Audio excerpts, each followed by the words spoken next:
Эң сараң киши жөнүндө жомок чыгыш эл жомогу. Хаус аттуу өлкөсүндө шаардын биринде Нахан деген адам жашаптыр. Ал эң эле сараң киши болуптур. Узак жолдон чарчап чалыккан жолоочудан жарым кашык суусун да аячу экен. Токмок жесе да топтоп чогулткан байлыгын бир тыйын чыгарчу эмес экен. Байлыгы болсо көп болуптур. Канча байлыгы бар экенин Нахан өзү да так билбесе керек.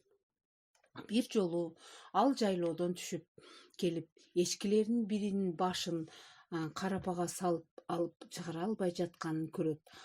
Нахан эчкинин башын карападан бошотом деп көп кубарланат, бирок анысын майнап чыкпайт. Андан да ал касапчыларды чакырып көпкө соодалашкандан кийин аларга эчкисин сатат. Бирок эчкини сойгондон кийин карапаны бошотуп кайрып бергиле деген шарт коет. Касапчылар эчкини соет, бирок анын башын карападан чыгарып жатып, карапаны сындырып алышат. Нахан катуу ачууланат. Мен эчкини ансыз дагы арзан саттым, чыгымга түштүм.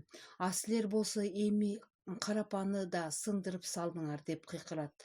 Ал ызасынан ыйлап да жиберет. Ошондон бери ал эчки менен койлор дагы башын салып алып кайра чыгымга түшүрбөсүн деп карапаларды жерге калтырбай бийик жерге коюп калыптыр.